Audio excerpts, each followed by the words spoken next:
Buenas, hola a todos una vez más.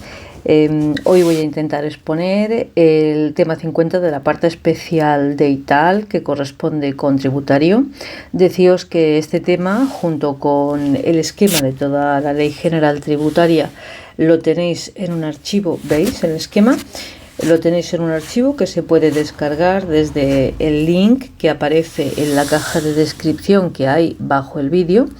Y también deciros que ya sabéis que estoy preparando ahora el archivo de urbanismo, que voy por el tema 40 conforme al temario de SIAL, pero también se puede utilizar evidentemente para secretaría.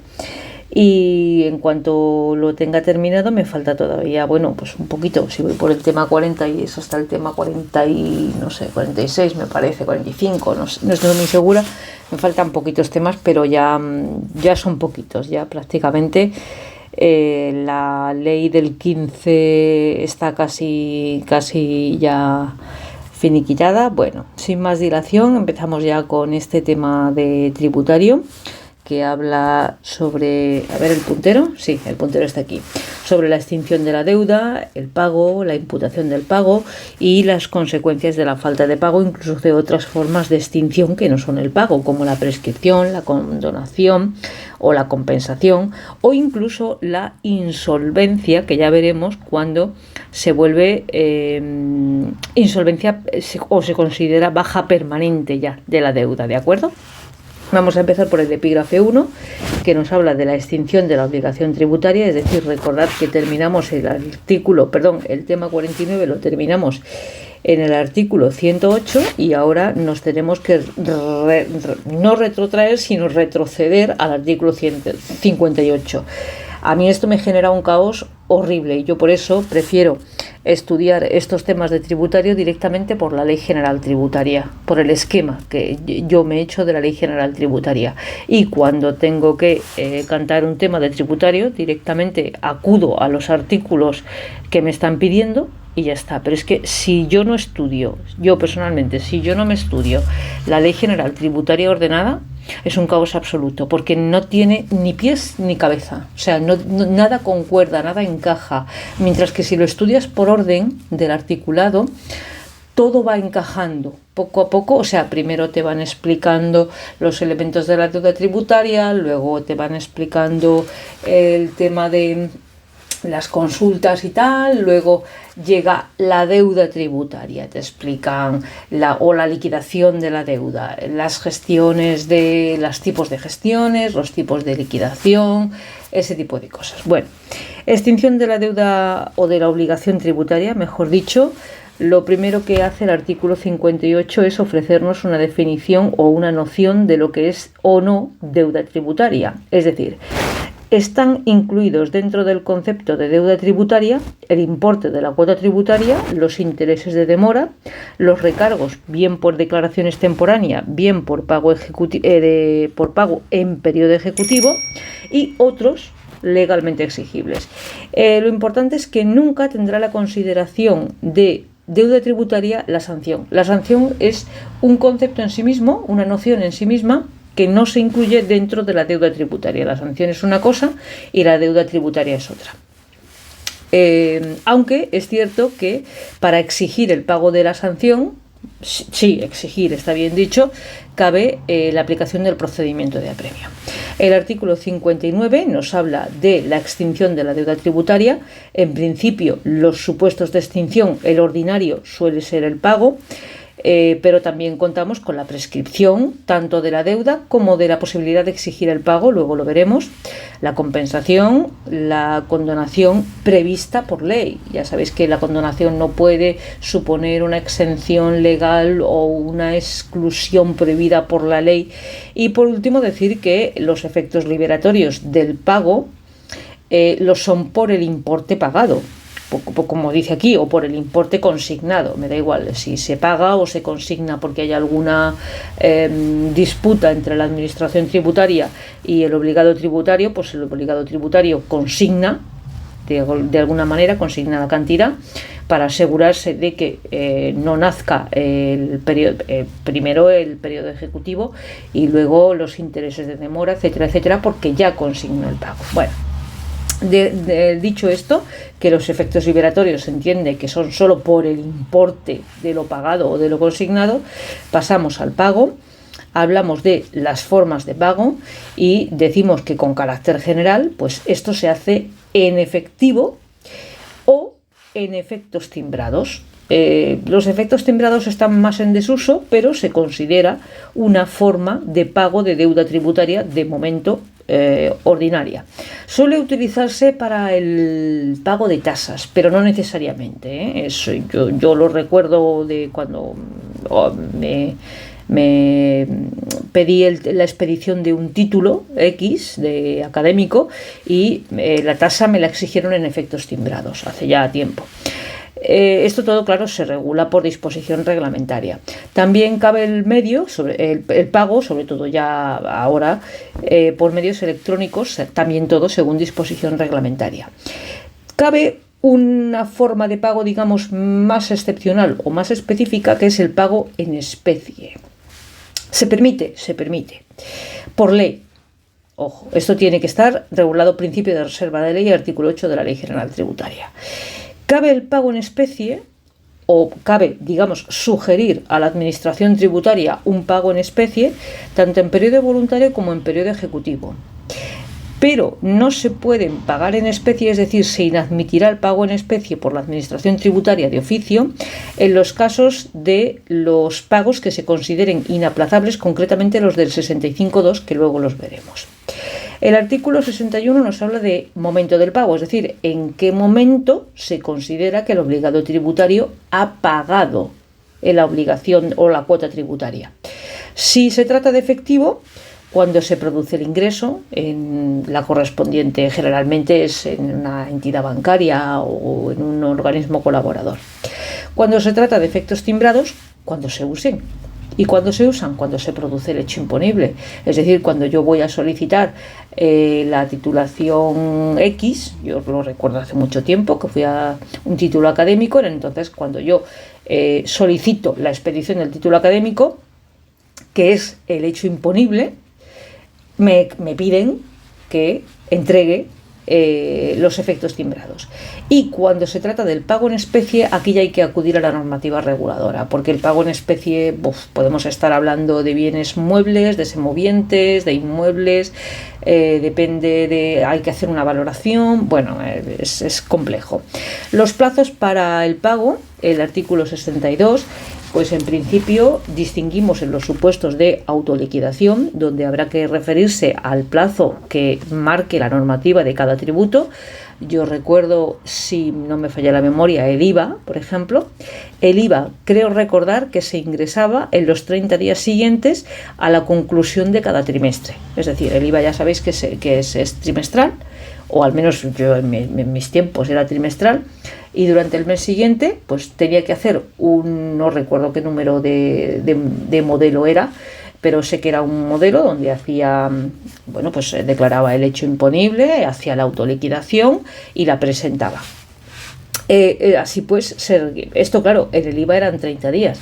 En otros tributos en autoliquidación el periodo puede variar. No obstante, cuando se está hablando de liquidación, es decir, cuando las operaciones de cuantificación las está realizando la Administración Tributaria y no el obligado tributario, contamos con el periodo voluntario y con el periodo ejecutivo. Deciros que el periodo voluntario es un plazo y el periodo ejecutivo es un plazo, que cuando el plazo considerado periodo voluntario se extingue, automáticamente y por ley nace el periodo ejecutivo, que es plazo plazo de pago en periodo ejecutivo. El periodo ejecutivo no es el procedimiento de apremio, no es la diligencia de apremio, no es el procedimiento de embargo. El periodo ejecutivo es un plazo, dentro del cual luego evidentemente se llevan a cabo, si no se produce el pago, primero la diligencia que declara el procedimiento de apremio o la apertura del procedimiento de apremio, después conllevará una serie de actuaciones, incluso el apercibimiento de que puede resolverse la declaración de embargo, después la diligencia de embargo, si es que es así, etcétera, etcétera, etcétera. Pero el periodo ejecutivo y el periodo voluntario son plazos, no son procedimientos. Y conforme concluye el periodo voluntario, se abre automáticamente el periodo ejecutivo.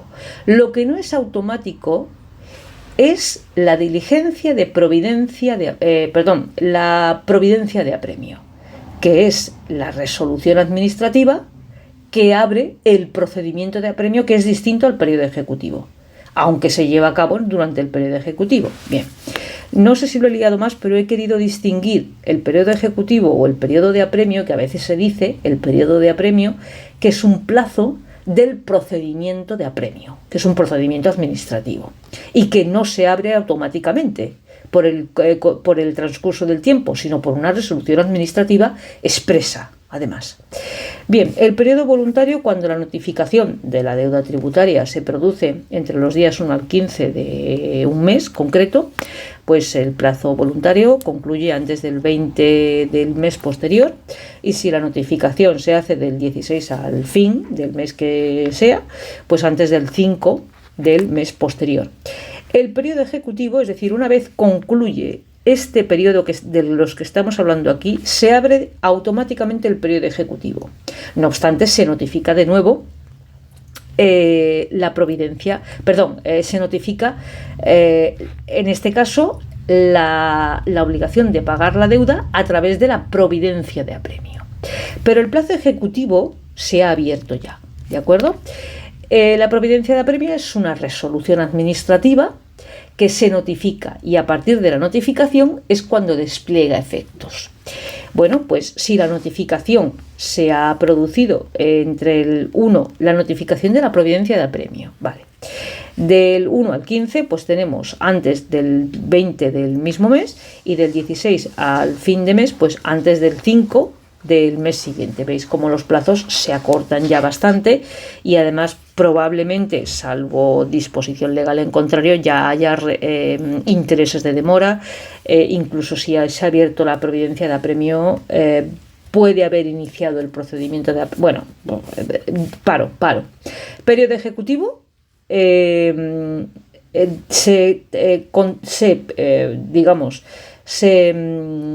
computa. Una vez que se abre el periodo ejecutivo, es necesario, no confundáis, primero se tiene que abrir el periodo ejecutivo. ¿Cuándo se abre? Automáticamente cuando concluye el periodo voluntario. Pero la deuda o la obligación de pago tiene que ser notificada mediante providencia de apremio, que abre el procedimiento de apremio. Entre otras cosas, notifica la obligación de pago, entre otras cosas, luego lo veremos. Y esta notificación pues genera unos nuevos plazos para el pago. Deudas de notificación colectiva y periódica, bueno, pues en este caso se remite a la normativa de cada tributo que genere este tipo de deudas, y cuando no se haya señalado un plazo específico en la norma, pues se entiende como plazo general entre el 1 de septiembre y el 20 de noviembre. Respecto de los efectos timbrados, se entiende que el pago se produce al momento de realizar el hecho imponible, que es lo que yo os contaba antes, cuando tú vas a solicitar un título académico, esto hace mucho tiempo ya, vas allí, te sientas con el auxiliar administrativo, quien sea, y le dices, vengo a tal cosa y aquí traigo el impreso, y entonces te dice... claro, al presentar el impreso tú estás realizando el hecho imponible porque estás solicitando un servicio público. Entonces en ese momento el administrativo te dice el timbre, ¿dónde lo tiene? Entonces tú sacas el timbre y en ese momento estás procediendo al pago en el mismo momento en el que se produce el hecho imponible. Respecto de las deudas aduaneras, pues hay que acudir a la normativa aduanera. Con esto ni nos complicamos. Es posible suspender el pago sin aportación de garantía a instancia del obligado. Ojo que esto no tiene nada que ver, la posibilidad de suspender el pago de acuerdo al artículo 62 en el supuesto, no sé qué número tiene, pero bueno, la de en la que hay dos obligados tributarios, ¿de acuerdo? Esto no tiene nada que ver con la posibilidad de fraccionamiento o de aplazamiento del pago. Este es otro supuesto en el que nos encontramos. Bueno, primero lo leo y luego os lo explico. Se dice que sin aportación de garantía es posible suspender el pago, que no anularlo, es suspender el pago, a instancia del obligado tributario principal cuando otro obligado tributario presente liquidación o autoliquidación con resultado a devolver e indique expresamente el destino a la cancelación de la deuda. Esto, yo os voy a poner un ejemplo. Imaginaos que yo tengo un hermano y yo realizo, pues, yo qué sé, hago la declaración de la renta y resulta que tengo que ingresar una cuota tributaria, pues, yo qué sé, 100 euros. Vamos a suponer que son 100 euros, que son, en fin. Y al mismo tiempo, mi hermano o mi hermana, por ejemplo, realiza también, sí presenta la liquidación, perdón, el impuesto de la renta, pero a esta persona le sale, a mi hermano o mi hermana le sale a devolver. A devolver le salen, vamos a poner 100 euros también, para que todo cuadre. Entonces, yo puedo, si en este momento no puedo pagar los 100 euros por cualquier razón, puedo solicitar a la administración tributaria que suspenda la solicitud de pago si mi hermano o mi hermana, que le sale a devolver esos 100 euros, presenta una declaración a la administración tributaria expresando o diciendo, manifestando expresamente que el destino de esos 100 euros, si yo no procedo al pago en el plazo de que se me suspende, o sea, que se me suspende, digamos, el plazo de pago, si yo no procedo al pago, se pueden quedar de alguna manera con esos 100 euros que les tengo que devolver. Por eso dice que le tienen que devolver a mi hermano, perdón, o a mi hermana. Por eso dice sin aportación de garantía. ¿Por qué? Porque la garantía ya la tienen ellos en el bolsillo. Si a mi hermano le tienen que devolver 100 euros y no se los están devolviendo, los están reteniendo como garantía, ¿qué más garantía necesitan? Si yo finalmente lo que estoy pidiendo es una suspensión de pago, pero al final no puedo pagar y concluye el plazo que me han dado de suspensión y no he pagado, ¿qué hace? Pues se quedan con los 100 euros de mi hermano, los que le tenían que devolver. Esto no, ya os digo, es un supuesto que se puede dar. ¿Por qué? Porque luego veremos que hay un artículo muy importante, que es el 63, que es la imputación de pagos, que nos dice que la deuda tributaria es autónoma y que además el obligado tributario, en periodo voluntario, puede determinar libremente la imputación de pago a la deuda tributaria que quiera. Por eso aquí el segundo obligado tributario, en este caso mi hermano, que le salía a devolver, puede decir, oiga, no, que yo quiero que esta cantidad se destine al pago de la deuda de mi hermana si ésta no pudiera hacerle frente. Y la administración tributaria, pues oye, como hay esta autonomía de la deuda tributaria y libertad de imputación de pagos en periodo voluntario, pues lo admite.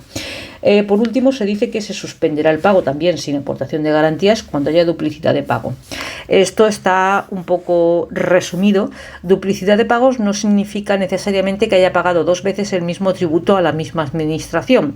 También incluye aquellos casos en los que haya pagado dos tributos que sean incompatibles entre sí. Por ejemplo, imaginad que yo he vendido un bien inmueble y que he comprado un bien inmueble, porque en este caso iba a hablar de las transmisiones. Yo he comprado un bien inmueble y creo que era por autoliquidación. Sí, es por autoliquidación.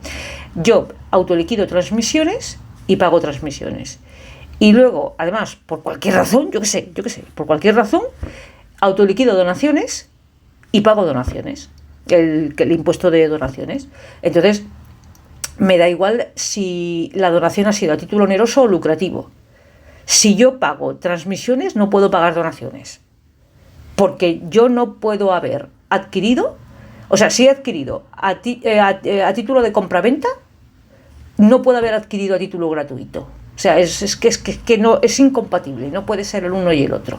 Bueno, pues eso se refiere a la suspensión de pago, a poner de manifiesto mediante un escrito a la Administración Tributaria, oiga, que yo ya he hecho frente o yo ya he procedido al pago de una cuota tributaria por un tributo concreto que es incompatible con el que ustedes me están solicitando o con otro.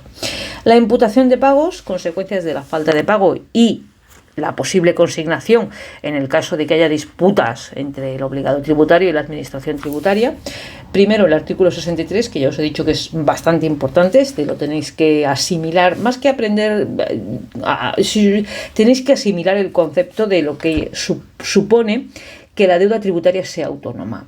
La deuda tributaria es autónoma, es decir, cada una de las deudas tributarias es autónoma, lo que implica que en periodo voluntario, con carácter general, el obligado tributario puede imputar la cantidad que vaya a pagar, el pago por el importe que pueda o que quiera, lo puede imputar a cualquiera de las deudas tributarias que tenga, o incluso puede imputar un poco a cada una de ellas, o puede imputarlo todo a una o a dos, o puede hacerlo libremente en periodo voluntario. Luego veremos por qué cuando se abra el procedimiento de apremio ya no es posible.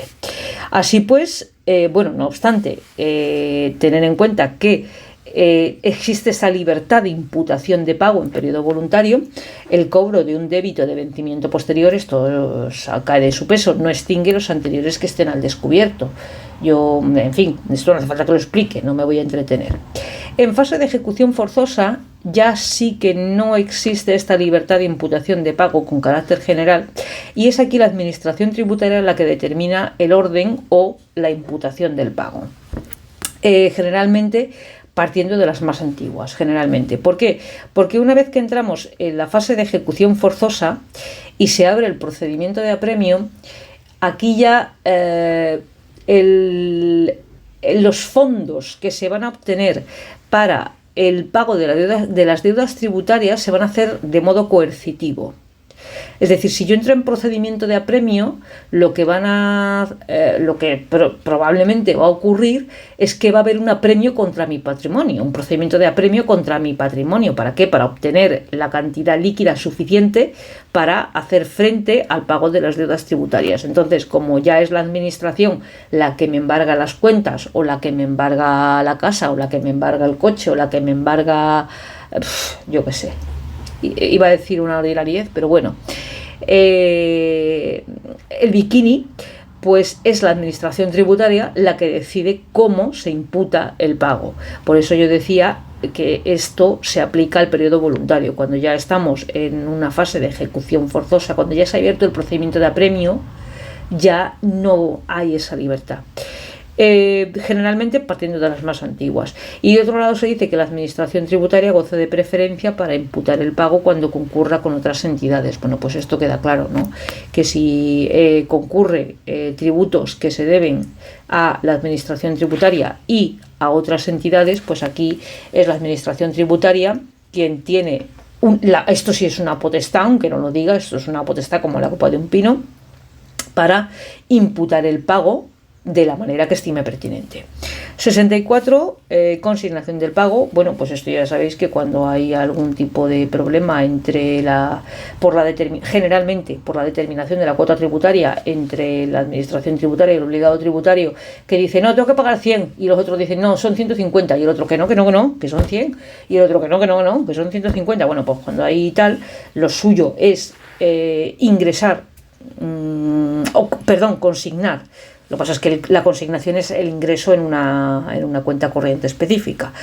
Consignar el importe, yo consignaría el importe que me está exigiendo la administración tributaria personalmente, porque así me evito los intereses de demora, me evito que abra el procedimiento que se abra no solo el plazo ejecutivo, sino el procedimiento de apremio y tal, ¿Por qué he consignado la cantidad mayor? Porque si yo consigno la que yo creo pertinente, que son 100 euros, luego si resulta que de las actuaciones pertinentes la cuota tributaria era efectivamente de 150, por esos 50 euros de diferencia sí que me pueden exigir intereses de demora e incluso me pueden abrir el procedimiento de apremio. Pero bueno, esto ya es una cosa personal. Aquí cada uno consigna lo que puede, lo que quiere o lo que le parece.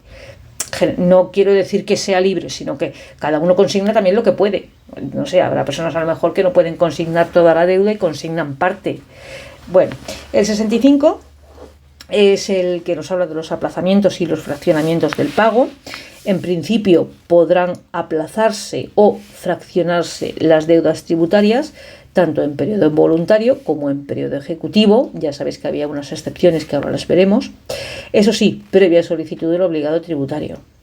Y por situación transitoria económico-financiera. Bueno, esto es lo que generalmente se dice, ¿vale? Porque pues ahora mismo no tengo dinero, ¿vale? Bueno, no podrán aplazarse o fraccionarse, entre otras, aquellas deudas tributarias que se paguen mediante efectos timbrados, porque no se contempla, es que eso es rarísimo, ¿no? Las deudas consideradas créditos contra la masa, esto para ahondar más tenéis que ir a la legislación concursal. No voy a explicar ahora qué son créditos contra la masa ni qué no son créditos contra la masa, porque esto se explica además en otro tema de la parte general, cuando habla de la ley de sociedades de capital. Bien, y después está cuando haya una resolución firme de un recurso o de un recurso económico administrativo cuya tramitación originó la suspensión del pago. Explico este supuesto que creo que es un poquito más confuso. Yo, antes de proceder a que concluya el periodo voluntario, vamos a dejarlo así, vamos a poner ese supuesto, ¿vale? Las posibilidades son múltiples, pero vamos a suponer que antes de que concluya el periodo voluntario de pago, yo interpongo bien un recurso de los contemplados en el último tema, pues yo que sé, un recurso de nulidad, un recurso de reposición, yo que sé, o un recurso económico-administrativo. Y junto con la interposición del recurso, yo solicito la suspensión solicito la suspensión del pago mientras se esté tramitando el recurso o el recurso económico-administrativo y se me concede. Es decir, se suspende la obligación de pago durante la tramitación de estos recursos. Entonces, cuando concluya por resolución firme, como dice aquí, bien el recurso o bien el recurso económico-administrativo, en el que hubo una suspensión de pagos, ya no se me permitirá ni pedir aplazamiento ni fraccionamiento, porque se supone que durante todo este tiempo pues yo he tenido que estar previendo la posibilidad de que la resolución podría no ser favorable a mí y tener que hacer frente al pago. De otro lado, en principio y con carácter general, si vas a solicitar un aplazamiento o un fraccionamiento, te exigen hay un deber de garantía, de aportar una garantía. Eso ya se negocia con la administración tributaria. La presentación de la solicitud de aplazamiento o fraccionamiento, en principio, si se hace en periodo voluntario, porque también cabe en periodo ejecutivo, pero bueno, si se hace en periodo voluntario, impedirá que nazca el periodo ejecutivo, lo cual es importante, pero no tanto, porque no te libra del devengo de los intereses de demora, ¿vale?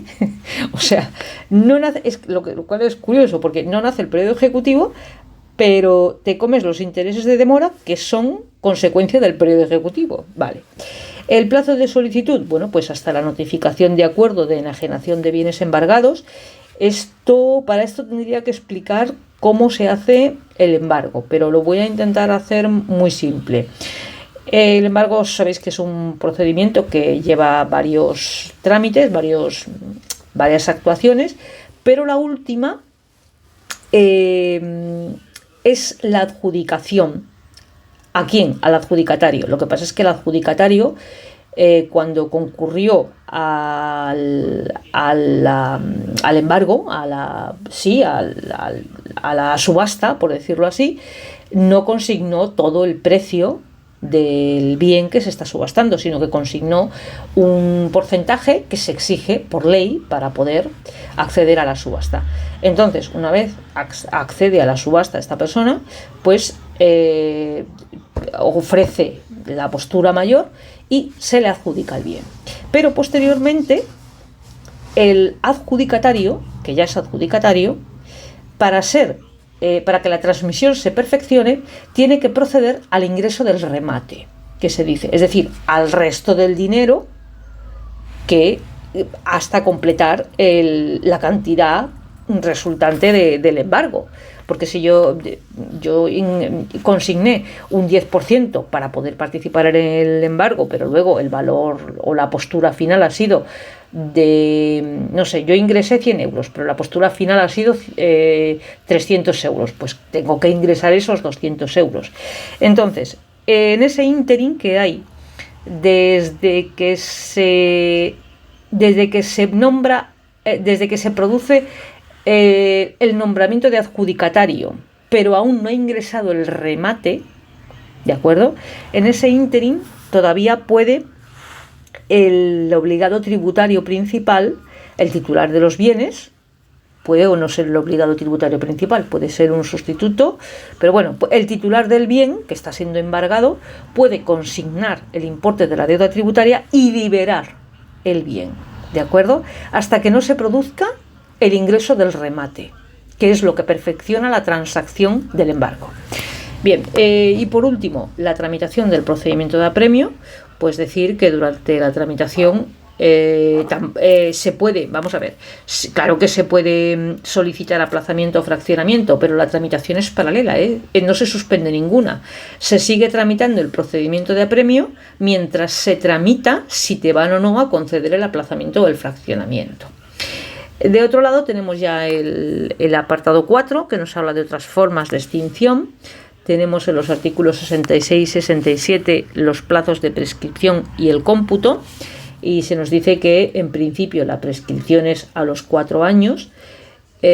Por un lado distingue, el artículo distingue, lo que pasa es que yo lo pongo más claro porque lo pongo por puntos, distingue los derechos de la administración tributaria que prescriben a los 4 años o los derechos del obligado tributario que prescriben a los 4 años.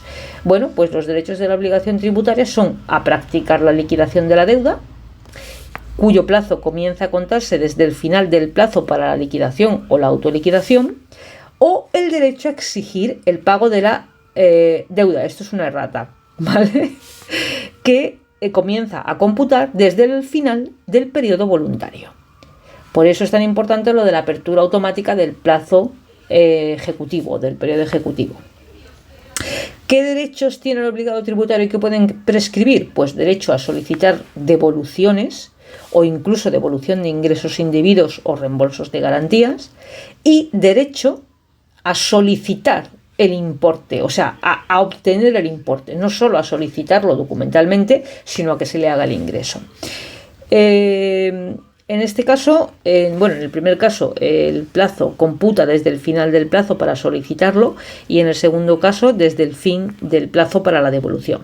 Se dice además que para exigir el pago a los responsables solidarios, pues debe haber concluido el fin del plazo de pago voluntario del obligado tributario, y que para los subsidiarios empieza a computar esta prescripción desde la última notificación recaudatoria, claro, al obligado tributario o a cualquiera de los solidarios, de cualquier carácter. O sea, cualquier notificación de la administración tributaria del carácter que sea, puede ser sancionador o no. Vale. Vamos al 68, que nos habla de la interrupción de los plazos de prescripción. Y claro, como había 4 supuestos, 2 de derechos de la administración tributaria y 2 derechos del obligado tributario, pues hay que ver qué pasa en la interrupción en cada uno de estos 4 casos. En el primero de los casos, el derecho que tiene la administración tributaria para liquidar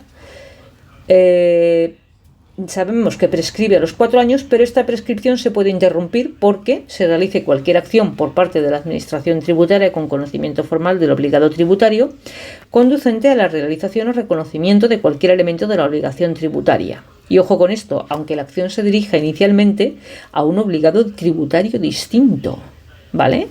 Como consecuencia de la incorrecta declaración del obligado tributario, que esto puede ser una artimaña que utilice el obligado tributario principal, que diga que el obligado tributario es el vecino y entonces está dirigiendo la administración tributaria contra el vecino y piensa él que mientras tanto está corriendo el plazo de prescripción. No, te equivocas. El plazo de prescripción comienza cuando realmente identifican al obligado tributario, si es que es el caso, al obligado tributario real, no al vecino. Bien, después también se interrumpe por la interposición de cualquier reclamación o recurso con conocimiento formal del obligado tributario o por cualquier actuación del obligado tributario conducente a la liquidación o autoliquidación, que para esto hay que ser tonto. Pero, pues, o sea, te va a prescribir la deuda tributaria y vas tú y presentas un recurso.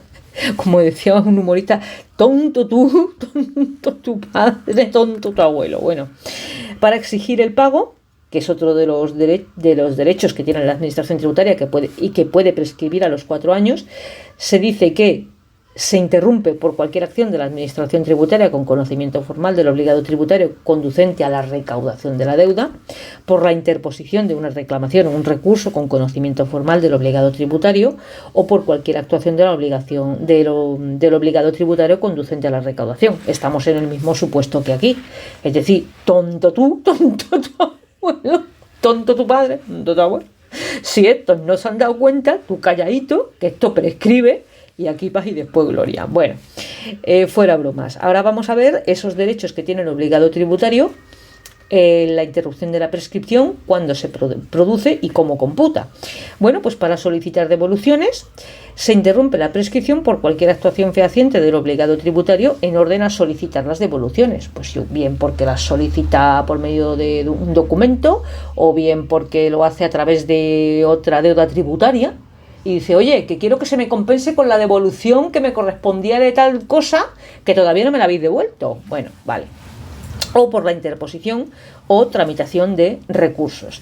Y luego, el plazo para obtener el importe, pues por cualquier actuación de la Administración tributaria dirigida al pago, que esto, olvidado de esto, que esto no se va a producir, ¿eh? La Administración tributaria no es tonta, esto todo lo que se pueda ahorrar, se lo ahorra.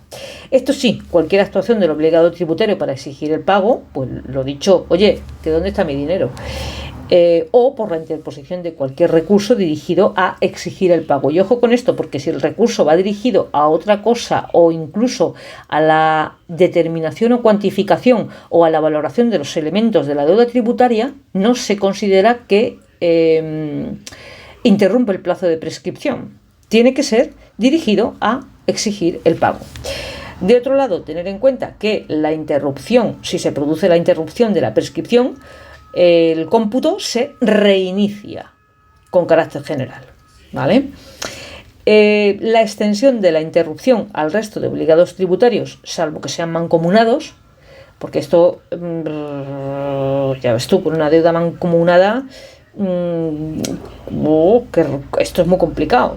Extender la interrupción a los mancomunados es muy raro. Bueno, no hace falta que os metáis en esto. O también decir que en este caso sí se extiende la interrupción de la prescripción a los obligados tributarios de obligaciones tributarias conexas, salvo que existan excepciones. El artículo 69 nos habla de los efectos de la prescripción, extinción y efectos. Nos dice que la prescripción ganada por un obligado tributario aprovecha por igual a todos los obligados tributarios, sean sustitutos, responsables solidarios, subsidiarios, etc. O incluso sucesores, mortis causa. ¿Vale? Resolución de prescripción, dice que de oficio, fíjate tú de la agencia tributaria. Y supone, esto sí es importante, la extinción de la deuda tributaria. Yo esto lo pediría por escrito, porque yo conozco a la agencia tributaria. Esto de que ya prescrito la deuda tributaria y por lo tanto se extingue, yo esto lo pediría por escrito y además tienen obligación de emitirme una resolución administrativa en la que se declara la prescripción de la deuda y la extinción de la deuda tributaria.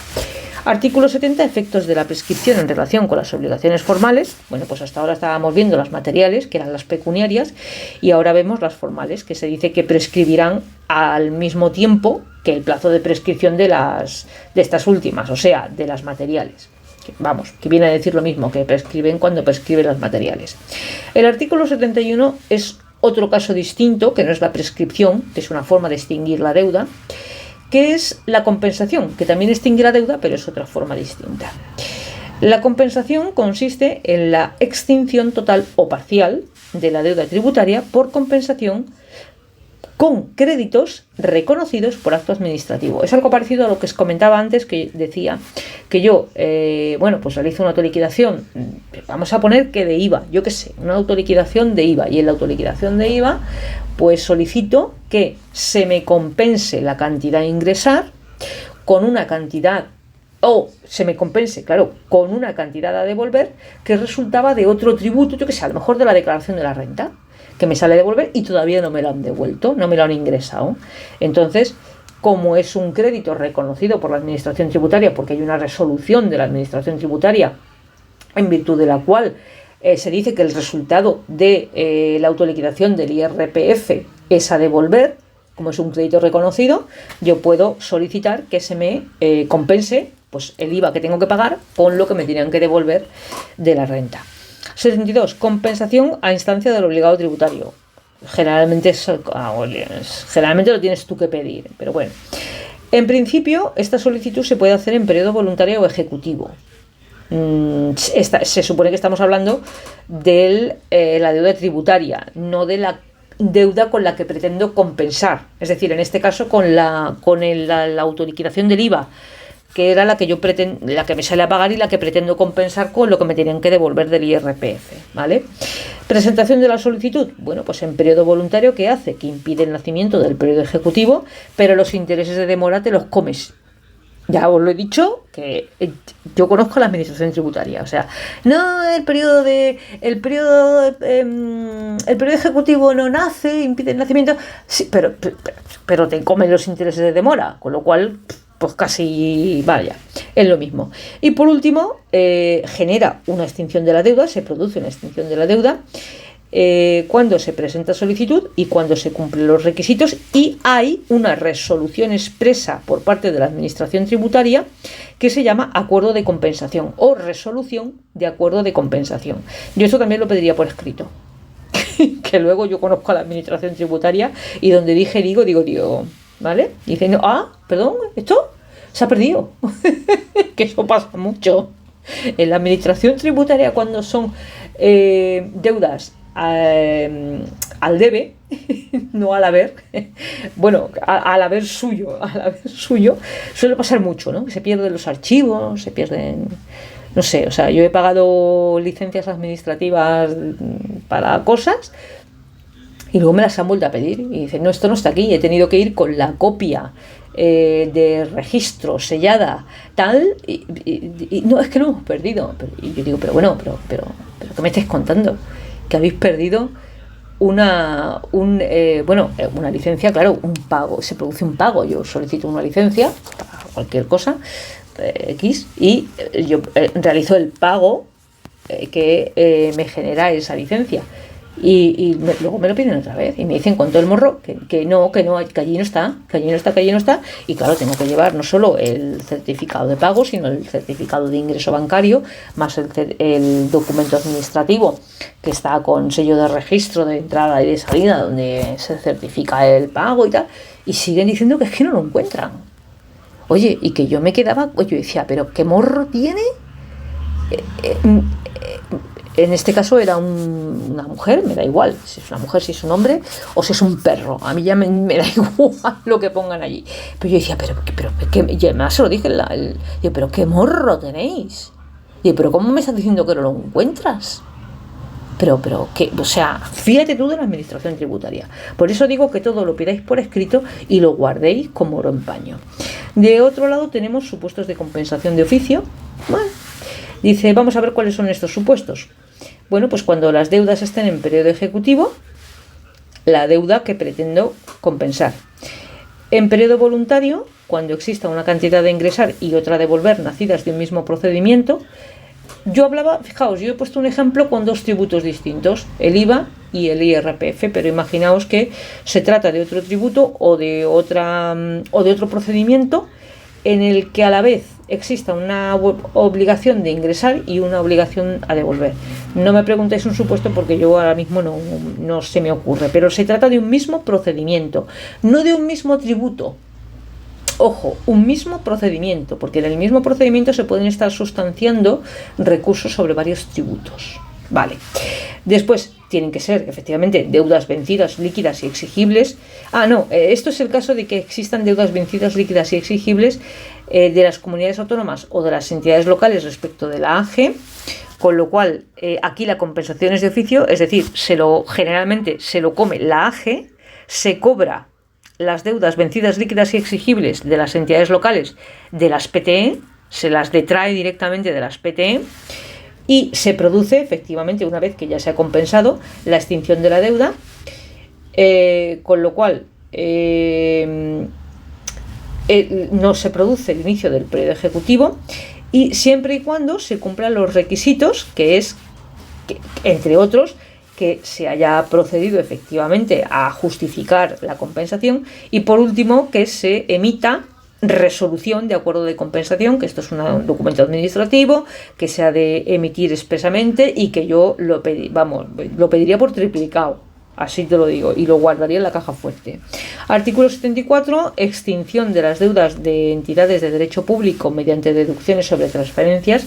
Esto, tiene un poco que ver ya con el presupuestario y tal, pero se hace según tramitación legal y supone la extinción de la deuda al momento de la deducción. Esto, si no tenéis tiempo, este artículo lo podéis dejar, ¿vale? Si veis que vais muy justos de tiempo, tampoco pasa nada. La condonación, esto sí lo tenéis que, aunque sea nada más que nombrar, es en virtud de ley, en cuantía y con los requisitos de esta. Veis que lo he puesto muy breve porque esto lo tenéis que contar sí o sí. Este puede pasar. Y después, esto también lo tenéis que, este tiene que entrar en los 10 minutos, ¿eh? La baja provisional por insolvencia. Esto ocurre cuando, en principio, a ti te piden, la administración tributaria te dice que tienes que ingresar la cuota tributaria y tú dices, en periodo voluntario, no tengo dinero. Vale. Se abre el periodo ejecutivo. No tengo dinero. Vale. Se dicta diligencia de apremio. ¿Qué significa? Que se abre el procedimiento de apremio y te notifican la diligencia de apremio, en virtud de la cual se abre el procedimiento. Y tú, no tengo dinero. Vale. Entonces, a continuación, una de las consecuencias de la apertura del procedimiento de apremio es que ¿cómo es la palabra? No es se avisa, es otra palabra, pero en este momento no me sale. Se hace saber, se notifica, se hace saber al obligado tributario que se procede a la apertura de la diligencia de embargo, ¿vale? Y tú, no es que no tengo dinero, ¿vale? Y entonces, una vez abierta la diligencia de embargo, te requieren, te notifican otra vez que se ha abierto el procedimiento de embargo y que salen a subasta los bienes, y los bienes salen a subasta, y tú no tengo dinero, y los bienes llegan al punto ese que os he dicho, en el que el adjudicatario tiene que ingresar el remate que le falta, porque no lo ingresó todo, le falta el remate, y te dicen, oye, que puedes liberarlos todavía, y tú, es que no tengo dinero, vale. Entonces, no, ha habido un error en el planteamiento. El planteamiento es que tú no tienes dinero y no tienes nada que embargar. Entonces no ha habido embargo. Perdón. Esto ha sido ya un fallo porque ya estoy al final del tema y se me ha ido. Efectivamente tú no tienes nada y cuando van a hacer la diligencia de embargo no hay nada que embargar. Y entonces, ¿qué hace la administración tributaria? Lo primero, pillarse un rebote que te cagas. Y lo segundo, pues espera a ver si pues te sale trabajo, o de pronto te toca la lotería, o te llega algún ingreso de herencia, o cualquier cosa. Si transcurrido el plazo de prescripción de la deuda tributaria, tú sigues sin tener dinero, o sea, sigues siendo insolvente, se da de baja automáticamente la deuda y además prescribe, con lo cual ya no tienes que pagarla. Con lo cual, en este país, lo ideal es ser insolvente. Así de claro. Yo, de mayor, quiero ser insolvente. ¿Para qué? Para no tener que pagar ninguna deuda tributaria. ¿Por qué no la voy a pagar? Pero para eso tengo que ser insolvente. Bueno, y por último, claro, supone extinción de la deuda, aunque transcurridos los 4 años, luego resulta que sí, que me sale un trabajo y tengo una nómina. A los 5 años, pues tengo una nómina. Pero yo, mi sueño de verdad, para cuando yo sea mayor, tú decías, ¿tú qué quieres ser de mayor? Y dice, yo astronauta, yo no sé qué. Yo de mayor quiero ser insolvente. Pero insolvente total, para siempre. Con lo cual va a pagar las deudas tributarias quien yo sé, ¿vale? El que se está beneficiando de las ayudas o no ayudas sin necesitarlas o sin ser sujeto por fraude, digámoslo así, porque hay personas que están viviendo o están recibiendo ayudas en situación de fraude, y todos sabemos que es cierto, pues esos son los que van a pagar la deuda tributaria, porque yo voy a ser insolvente para siempre, hasta lo que me queda de vida. Cuando yo sea mayor, seré insolvente. Bueno, pues, el esquema. Aquí os dejo para que veáis el esquema. No es un tema especialmente complicado. Se corresponde bastante bien con la Ley General Tributaria. La única dificultad es que te vuelve a desordenar el articulado de la Ley General Tributaria y te descoloca. Te descoloca muchísimo, porque estábamos hablando de los elementos tributarios. Fijaos, luego aquí, fijaos otra vez el salto. Ya termina el esquema del tema 50 y pasa a la recaudación de tributos, que está en el 160. Claro, ¿por qué? Porque en el 80 y tantos está lo de la consulta tributaria, que está en otro tema. ¿Pero para qué me haces esto? Pues bueno, para que sepáis con quién estamos tratando. Un saludo y que os sea leve. Os espero para el tema 51. Hasta luego.